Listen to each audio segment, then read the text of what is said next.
Welcome to the Working Audio Tools podcast, the home of all things mixing. My name's Ed Thorne. This is my co-host, Paul Third. This week, we're going to be discussing the concept of low mid-range and how important it is to get this right. And this has come off the back of the last mix comparison that we did 2 episodes ago, where Paul and I did a mix of the Todd Kessler track, old-fashioned way, mixed by Mark Daniel Nelson, who is a beautiful mix engineer. And some of the comments highlighted 1 or 2 things that we went away and questioned, which is the perks for us of doing this podcast and getting all of your feedback. Thank you for the people who left comments.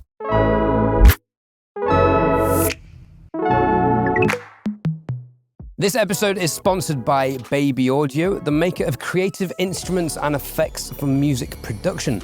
Baby Audio plugins are all about solving problems and adding character to your mix, from stylish heavy compression with the IH-NY2 to dynamic resonant control and suppression with Smooth Operator. Head over to babyaudio.io to learn more about their extensive range of plugins and get 15% off any order with the special Working Audio Tools code that we have got generated on your behalf, WHAT15 at checkout. There'll be links in the description below.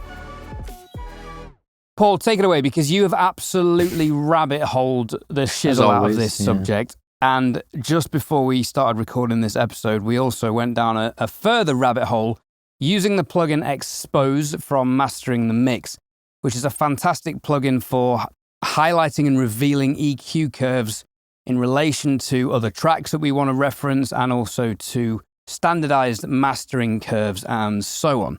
Right, when we compare Mark's, what we're going to call reference mix now, to the released version, right? So 2 episodes ago, we showcased a Mark Daniel Nelson mix that was in the Produce Like a Pro multitrack folder. We thought that was the final mix. It wasn't. Now, what was very interesting was that many people in the comments were talking about that reference mix, and they were saying that we had thinned out the mix, because what we didn't like to our ears was that, especially that acoustic guitar, there was a lot of and the bass was kind of fighting to get really any clarity, and we just thought, know what, we didn't like it. Now, what's interesting is that many people were saying that, yeah, this is, now sorry if this is not your accent, probably isn't, but I'm going to use this.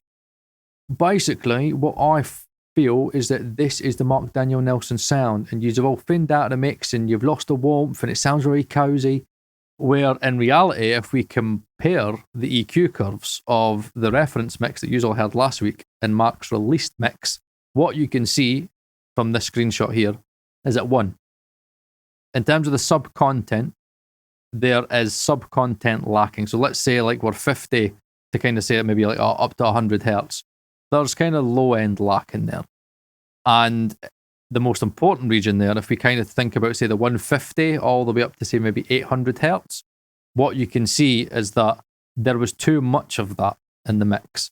Now, for me and Ed, what we heard, and when we did our mixes, was that when we compared our mixes to other kind of genre-specific references, we found that our low mid-range was right.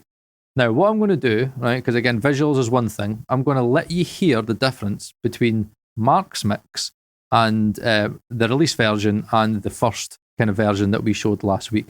So you can hear for yourself exactly why you have to be very careful in how much of that kind of low-end kind of rumble that you let in, especially in that acoustic guitar.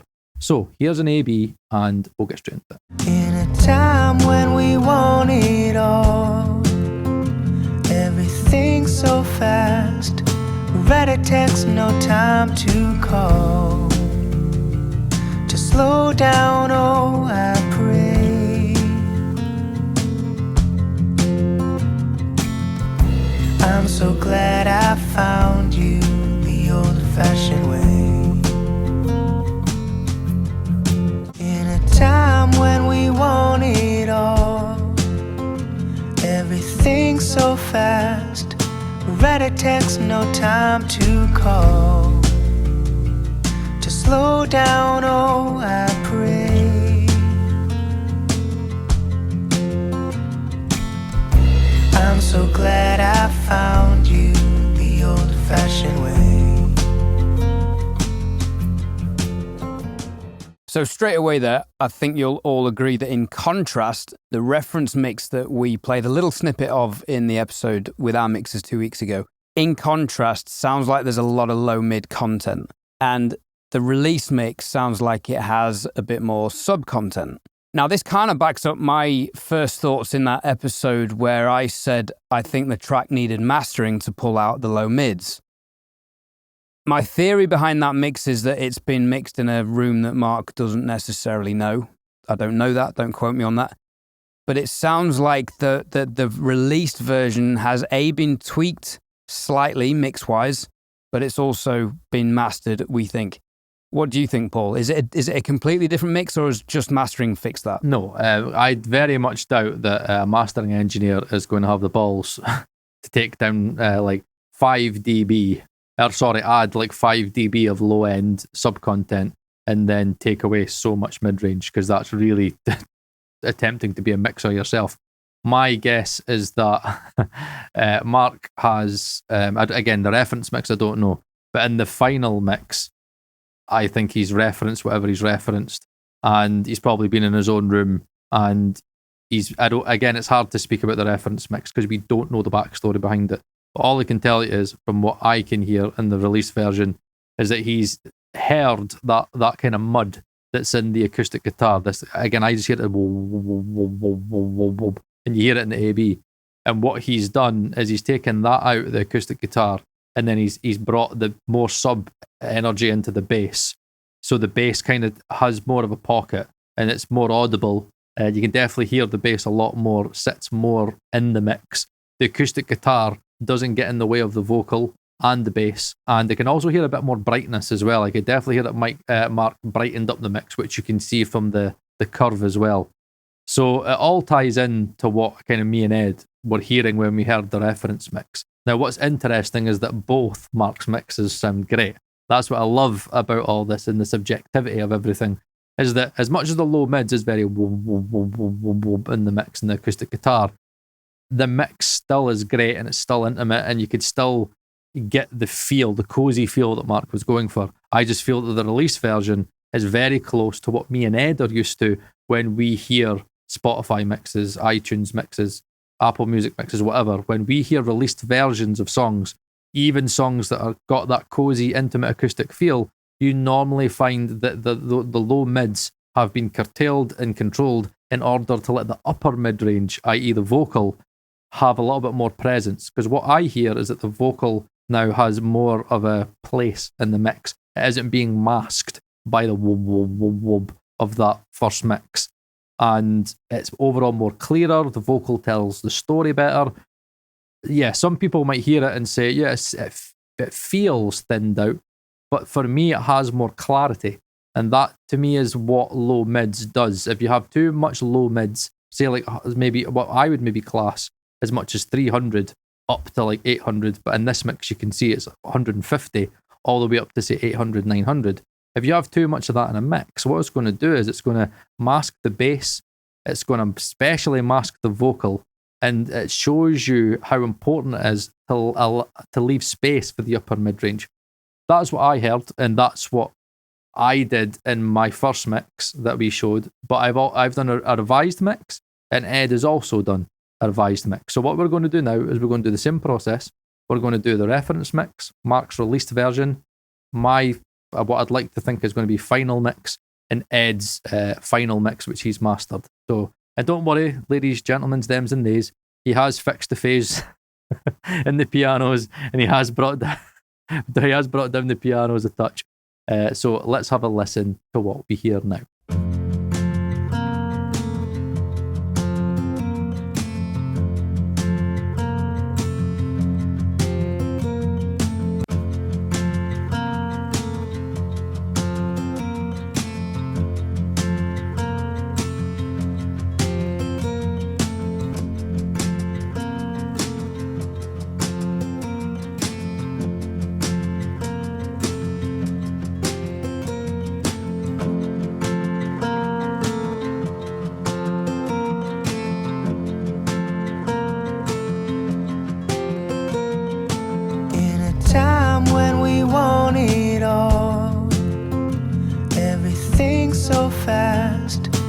Read a text, no time to call. To slow down, oh, I pray. In a time when we want it all, everything's so fast. Read a text, no time to call. To slow down, oh, I pray. In a time when we want it all, everything's so fast. Read a text, no time to call. To slow down, oh, I pray. In a time when we want it all, everything's so fast. Read a text, no time to call. To slow down, oh, I pray.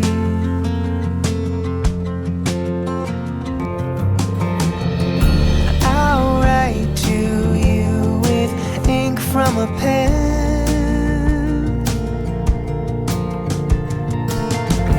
Feel the weight as the words sink in.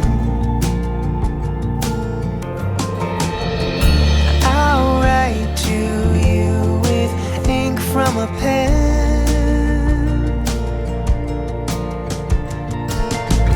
Feel the weight as the words sink in. I'll write to you with ink from a pen.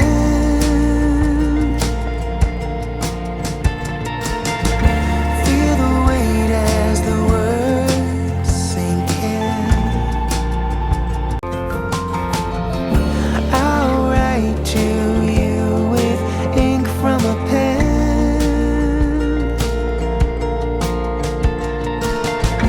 Feel the weight as the words sink in.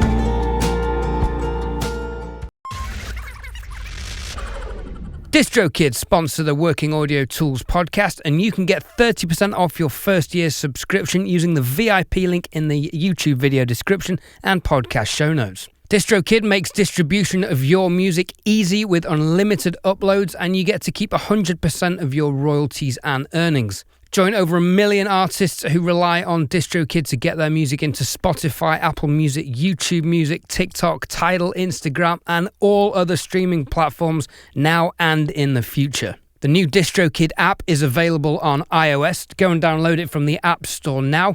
From here, you can upload new releases. You can see your DistroKid earnings and withdraw these earnings. You can view and share your hyperfollow links.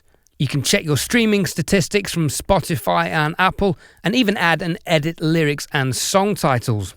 So keep track of your releases on the move with the new DistroKid app, available on iOS. Download it from the App Store now. Right, so for anybody that's not watching this on YouTube, the order that you just heard there was, first one was Mark's reference from the Produce Like a Pro multitracks. The second was Mark's released version that we obviously would have been mastered as well. Then third, it was obviously Paul Third. And then lastly, it is Ed's newest mix. We've got 4 different mixes there. Obviously, they all have their own sound, because again, there was different people that mixed them. But hopefully, what you can hear from that, me and Ed did make the right decision in that low mid region, and especially with that acoustic guitar, that from, again, an industry standard point of view, we made the right decision, and it wasn't actually thinning out the mix. Now, in terms of the differences from me and Ed's mixes, I have actually dulled the top end in mine. So I talked about how in the last episode, about the Gearfest episode, we briefly kind of talked about the feedback, and I was talking about how I intentionally left some kind of top end transients, because I was interested about diction and vocals and like kind of how much should be left in. Now, obviously, I know now that I left too much in, so I used Spiff and I took that down, and then I just tailored the top end to the point where I kind of felt that it was in fitting with the track. Mark's top end now, the vocal, if his vocal in his released version is brighter than mine, I just felt that I preferred the vocal to be a little bit less toppy. overall, I do think that Mark's release version is better than the reference version. How did you feel about listening to Mark's released version compared to the reference version? Was there anything that surprised you, or was it just kind of like, yeah, this now makes sense to you? Yeah, a little bit. I mean, obviously, immediately the low mids have been taken back, which I think was the correct thing to do. But I heard immediately, even before we put it in Exposed, that 40 to 50, 60 hertz region was quite heavily boosted in the release mix, which I found interesting and I found slightly overpowering in contrast to the gentle delicacy of the rest of the track. And almost as if whoever has mastered it has gone in with a Pultec and done the Pultec trick of boosting the lows and attenuating the lows as well, which results in that low-mid scoop, which is why the technique became so popular, because it clears out that low-mid region that we're talking about between, say, 125 to 300 or 400, which for me is where the kind of muddiness is. Certainly on this track, as we've seen, 140 is the point where the low mids are taken over quite a bit. Overall, I there were elements of both that I like. I actually think he's taken down some of the instruments a little bit too. It's almost a softer, more frail mix. Delicate. I'd say delicate. That's how I hear it. You say delicate, I say frail. Delicate, I think, is the right balance. Right, I think this has gone slightly too far, but this is just my opinion. It may mean nothing next to Mark Daniel Nelson's expansive library of work. But for me, just the low end is still slightly overbearing. And you can see in Exposed that actually compared to a mastering reference curve, which we've selected as the expensive Pop Genius, and Exposed, because we think this is referencing against the big Serban, Spikes, Pop Jasons and stuff like that. Yeah, the big names. So we can see that actually Mark's released mix is hotter in the low end from about 200 hertz. I guess he's mixing with a target in mind. It keeps the track warm, I think, but it's not confused muddy warmth. It's fullness and foundation, I would say. Yeah. I found it quite difficult because obviously I was again doing what I did in the first mix, was I was trying to get close to his reference mix, and then I was trying to get close to his reference as a release mix.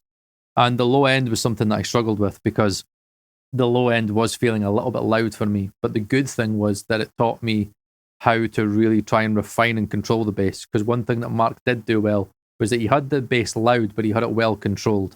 There wasn't really a part when I was like, it was screaming out to me. I just felt it was maybe a tad loud in cases. So I had to really look into compression. So again, I compressed the low end and maybe like 1 to 2 dB, maybe a half to a dB of clipping in certain points, just where certain bits, because it is a dynamic bass and it's just to kind of curtail certain bits and bring it down. So he did control it really well. But my preference was more to Ed's master, which is just a slightly little bit more sat back. The bass for me is probably at the right level.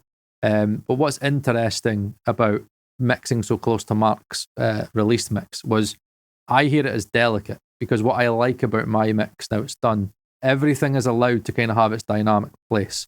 It's delicate where certain elements can just come in and have their moment. I call them moments, where it would be easy to allow everything to kind of have its place sonically and just, right, this is the acoustic, this is the Rhodes, this is the backing vocals, and have everything. What I feel about Mark's mix that I tried to emulate was that instead of his mix doing that, it was doing that. Now, for anybody that's listening, I'm widening and moving back to front. For me, what Mark's mix done really well was back to front. So in the electric guitars, what I could hear was that in the release version, he'd made the electric guitars very wide and he used a lot of ambience, which is what I tried to do. So I've added a lot of reverb, sat it very far back, and the guitar and the reverb that was Ascend, I've actually went into stage 1 and I've abused the width, because when I was A-Bing back and forth, when I was listening to the guitar tails, the reverb, I can hear that the guitars were just so wide. It was on the periphery, the outside of the mix. So I can probably tell he was doing a bit of mid-side trickery in there, because I know I've seen him produce like a pro episode where he was doing that on guitars. So I think he was doing a little bit of mid-side trickery on the guitars just to get them out of the way. And then I found that if I took out maybe 5 dB at about 500 hertz of the guitars, it just cleaned up the guitars. And I think that was another part that was kind of muddying up the mix a little bit. And when I took that 500 hertz out of the electric guitars, it just gave the guitars even more space and depth. And that's something I was trying to replicate in my final mix. And again in the first one, but in this one, I was really trying to go for that delicate front to back. I feel that Mark's release version does really well. I feel like it swells. And that's what was difficult with the bass, was that it's such a delicate mix. And sometimes the bass would be loud and then been really quiet. And then it would maybe just jump up. So I was trying to get the bass to sit back and be controlled enough, but it's giving you that foundation and it's still in keeping with the track. So the bass was quite a challenge, but I do prefer my mix now compared to the last one, having stuck close to Mark's release mix. Now again, this isn't me and Ed being like, ha ha ha, we're right and you're wrong, get your bass checked. No, I think it's very easy for people to listen to, say, a mix done by Mark Daniel Nelson, listen to like 2 YouTubers that are, again, we're on this whole journey. Again, we're trying to be full-time and we're getting very, very close to Ed's more full-time than me. That man's actually getting paid gigs just now. My studio's a way to get open, so I'm hoping I'm way to get a few more, but you know, Ed's getting further forward than me. But I know it's very easy for people to compare Mark's first mix and automatically be like, no, that's the right decision. Where if we would have had the released version, and again, I know a few people did comment that they'd listened to the released version, and I can tell that kind of skewed their perception a little bit. And it was like, I kind of said that, but now I've listened to the released version. So exactly. Because once people had heard the release version, I think they understood what we meant. So just to recap, in the first episode where we did this comparison, Paul had purposefully mixed to try and copy Mark's mix, the reference mix, and I'd tried and gone and done my own thing and hadn't tried to copy it. But I think with both of certainly the master I've done and Paul's most recent mixes, we've gravitated naturally towards actually being quite close to Mark's released mix. Now, as Paul said, both mixes work. You know, they're both wonderful mixes. I think it's very easy to see a name drop like Mark Daniel Nelson and assume that he can't put a foot wrong and do anything wrong, and that his reference mix was the gospel. Mm-hmm. And I bravely stood up and said, no, that needs mastering, the low mids need to come out. And I think Paul agreed, but he purposely copied that as an ear training exercise, which was valuable. What has transpired is that I was right, and in the final version, they have taken the low mids down quite significantly, as you can see on the chart, and boosted in the low end. So I think what Paul and I discuss regularly offline is that this is just us going round in circles, trying to figure out how best to approach mixers, and hopefully you guys are learning from this as well. And maybe this is indicative of your own journeys of development, whereby we can think, cool, we've got to a good point where we can mix properly now. Oh, hang on, we've just gone down another rabbit hole and uncovered a whole bunch of stuff we need to be aware of, and how it's not just a matter of translation. It's what are, analyzing EQ curves against the professionals, against the released tracks, just to hear what is being released, what is the industry standard that we need to be adhering to. It's all very well coming in at this as we used to do with, right, I've got the Paul Third Stadium Arcadium taste and I've got the Ed Thorne, everything's forward and fucking loud taste.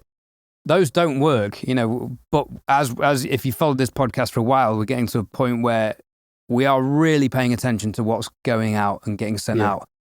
And I know Paul's taken this even further, listening to pop reference tracks. And I would totally agree with what he said about the new Meghan Trainor album. There's not really any low mid girth of the type found in the reference track. High mids. It's like very, very clear. Because that's something that I think is very important to talk about always, is that many people see low mids as warmth, but actually in reality, in most pop mixes and most Serbian mixes and a lot of, pop, like top 10, top 20 hits, you will find that the upper mid-range is what is, the main priority. And again, many people say the brilliance as in your 3 to 5K. You know what I mean? Your Sheens maybe 10 to 12K. But so if you've got too much lower mid-range, if you've got loads of 300, 500, 700 cluttering up that mix, the energy of that low energy is going to start getting in the way of the higher energy, which is really your clarity. So by managing that, it's really, that for me is what the modern pop sound is. The modern pop sound is upper mid-range. And when many people say Magic is in the mid-range, I wouldn't really say it's like 500, 300, 700. I'd say it is more your 1, 2, 3K, 4, 5K. It's that upper mid-range. That's what I hear in most pop records. Yeah, but then the low mid-range is so important, because if it's not there, tracks can sound thin. And there is an argument, if you take out the low mids too much, tracks can sound thin and anemic.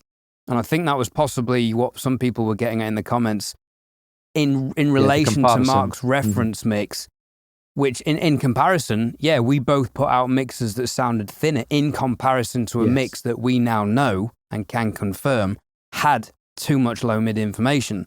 And we know it was confirmed because he's taken it out in the release mix. So this exercise was kind of interesting for us to investigate, and definitely check out Exposed from Mastering the Mix for your own ears, and check your own tracks against reference tracks and mastering curves and so on. But also fascinating, so we can just almost be encouraged that we're on the right path with our ears, and that we are generally moving in a standardized industry direction. Yeah, and that's... Yeah. Would you agree? No, I totally agree, because at the end of the day, look, we're not saying fix yourself on visuals, right? Always go with your ears first. Your ears always come first. That's what you need to train.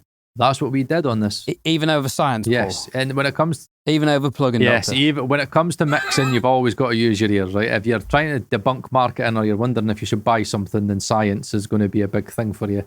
But, when it comes to you physically making decisions, it's your ear that's the most important.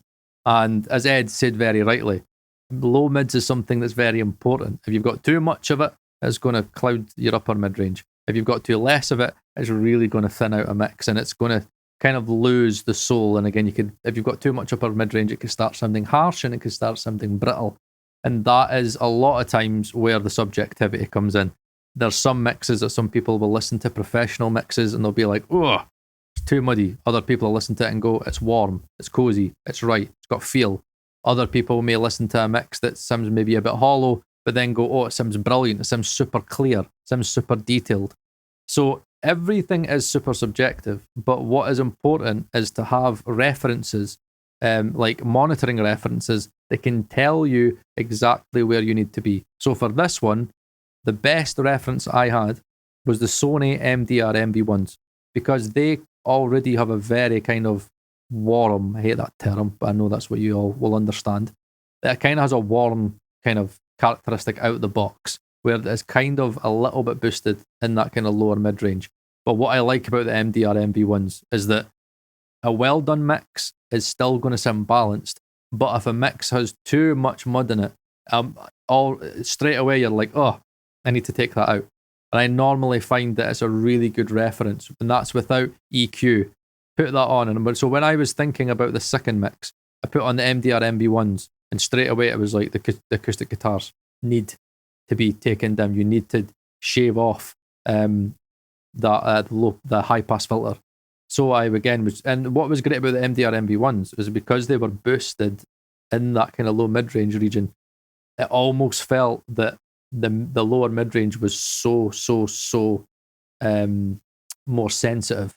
So it almost kind of gave me more of a narrower range for like where I could set the high pass filter. And before I knew it, I just got to a point where I was back forth with the high pass filter and Sonoma Spritzing, and I was like, there. I've got enough low end where you can still hear the boom, boom, boom, boom, boom, boom, little picking parts of the acoustic guitar. Kind of what you would class as the kind of the bass notes of that acoustic guitar, but it wasn't completely thinned out. What frequency was that? Because I completely high passed to 200. I want to say that it was maybe 160, 170. So not far off, but I think I left a little bit more lows in mine, maybe. I'll tell you what I did, thinking about it, actually. I automated it. So in the beginning, before the piano comes in and the bass, I actually think I left it down at about 125 to give that fullness. And then as soon as those other instruments came in, up it went. Mm-hmm.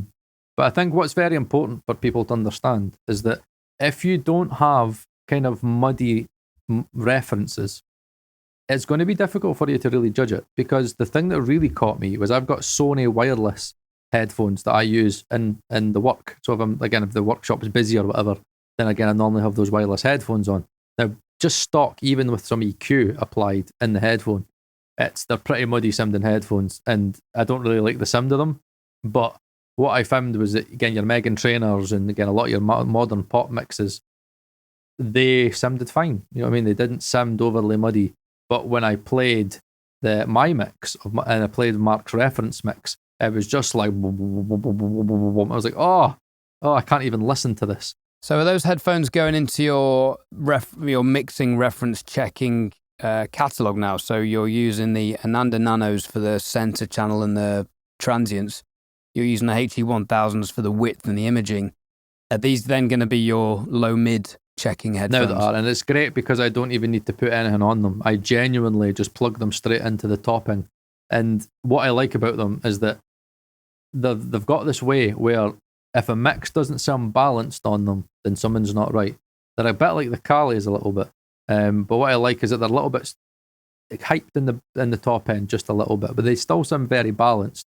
So if a mix sounds too harsh in them, then it's too harsh. If a mix sounds too muddy in them, then it's too muddy. And they're just quite a very good neutral, balanced kind of reference that I've got. And that's one thing I've really taken away from this whole experience is the importance of monitoring. The two speakers were giving me kind of slightly different representations. But what was important to me was then that low mid-range of the guitar, the two of them were still kind of telling me the same thing. And that's what's very important, is to always have a secondary reference, I find. If it's a pair of headphones, get another pair of headphones. If it's speakers, get another pair of speakers. Because if both speakers are telling you something and you've got calibrated correctly, which is another rabbit hole we've been down and we're going to do another episode on, what a massive rabbit hole that is. What that does is it kind of concretes the decisions that you're making.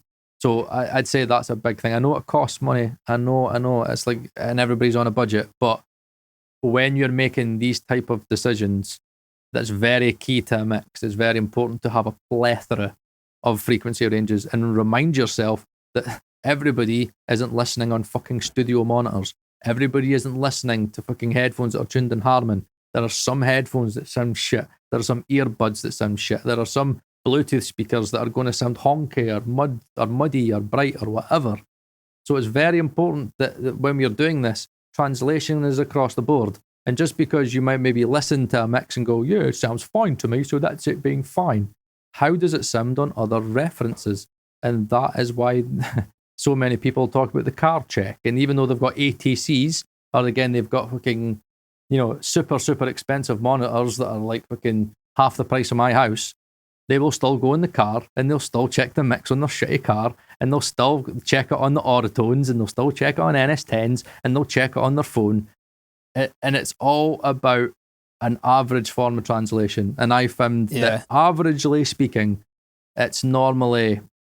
you normally dip the low mids a little bit, and you're very careful about how much of that you let in. That's what I've taken from the experience. Who'd have thought it that average was best, eh? It's not what the internet tells you. I think that's a great point to make at the end. And do you know what I was just thinking? 2 years ago when we started doing the mix comparisons, I think it was 2 years ago? Yeah, about that. Maybe 2.5. About then. There is no way I would have imagined going down these kind of rabbit holes. No. Been like, okay, we need to check how mixers sound on 3 different sets of speakers, 3 different sets of headphones, different sets of earbuds, and in the car. And all cars are not equal. Yeah. Paul has a nice car. I have a nice van. And I know they sound different because Paul, we have listened to the same mixes in our vehicles, and Paul has said, the bass is too loud in your mix. And my van has said, there's no bass, the mix sounds anemic. So what is right? How can you get such polar opposite opinions from devices and people, feedback that we get, and try and figure out what's right? And annoyingly, I think that is where the experience of the masters comes in. It's taking all sorts of different styles and finding an average and understanding how you can consistently deliver a good average that translates on all the different systems. And we've not even discussed genre and stylistic variations, which we should caveat this whole episode with, because for some genres, low mids aren't even a thing. You're just going to scoop the shit out of it. And in relation to all of your comments, remember, as I said last week, please tell us what you're listening on.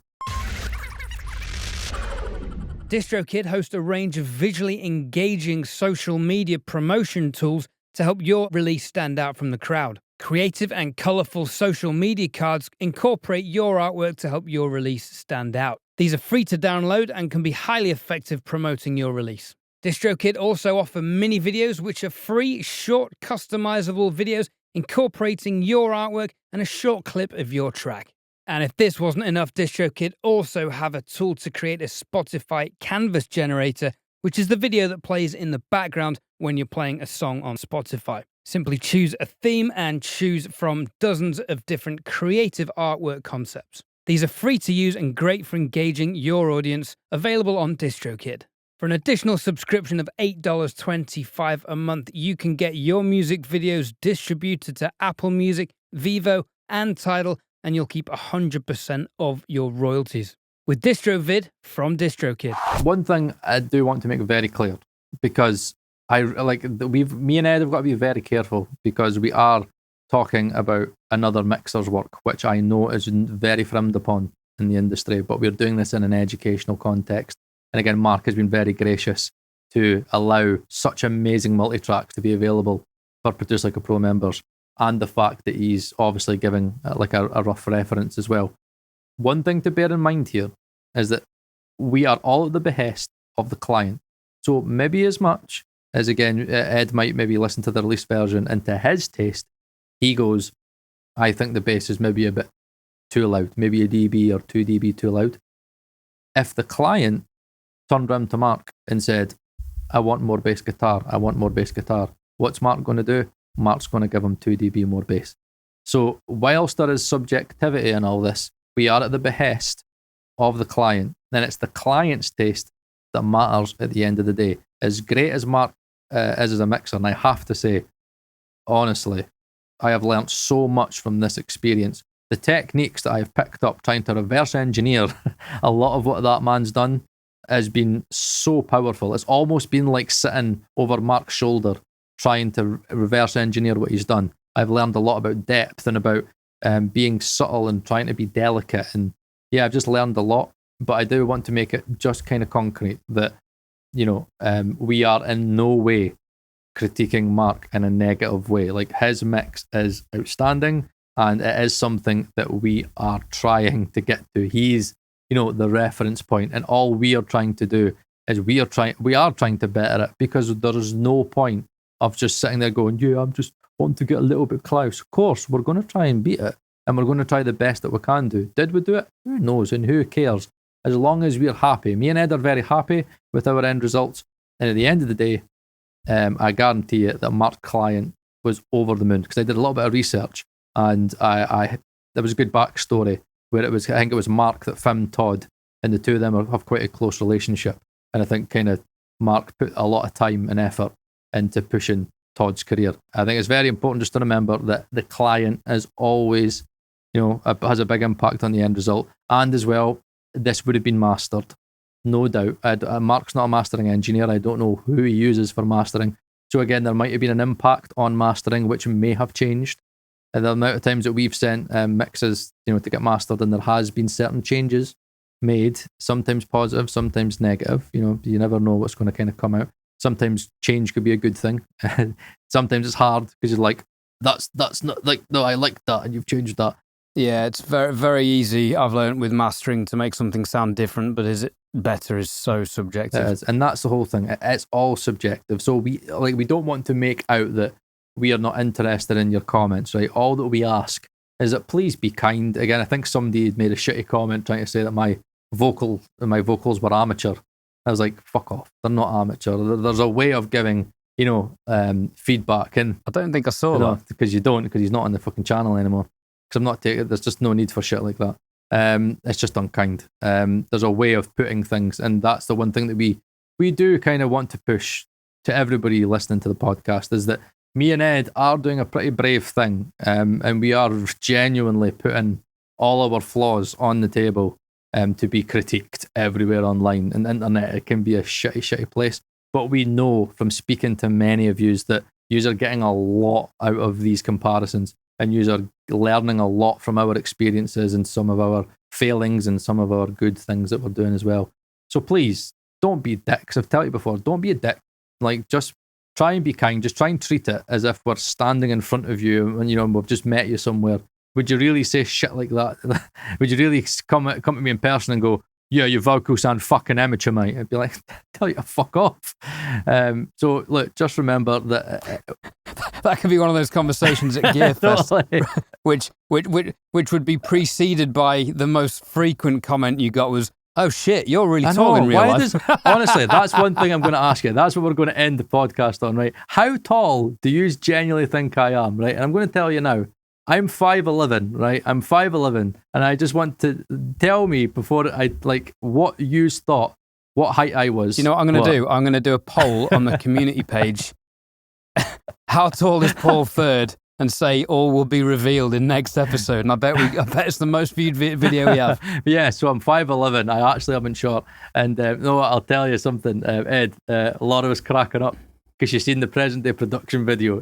She was like, why are you standing on your tippy toes? And I'm like, because I genuinely just wanted to piss off Ed because I knew I'd look even taller. She was like, you did not. I was like, yeah, I did. And I do look a lot taller. But no, hey, I don't mind. I don't have an insecurity about my height. What average is best. What are you, 5? Are you the same as me? 5'10", 5'11"? No, I'm 5'8". You're 5'8", right? Okay, so just a little bit shorter. I'm not tall enough for Hinge. I know that. Right, okay. On that bombshell, right, okay. I think we've got to go before this goes any more further. Right, that's for Thornhub, right? That's all that stuff's for Thornhub. I think in essence what Paul was getting at in a long-winded way was that what we're trying to get out of these episodes and discussing Mark's mix is from an educational point of view, which I think is invaluable. We certainly get loads out of it. I mean, we've had so many rabbit holes just on this one mix, and the bass was a great example. It did occur to me maybe the 50 hertz in the low end is for the car, maybe for the car stereo, so it works and doesn't sound anemic on those systems. So, I need to go and listen to those mixes in my van and just check if that's the case. That's something I'm going to go and rabbit hole, I think, and hopefully try and learn something else from this process. So, on that bombshell, it's been emotional. Bye-bye.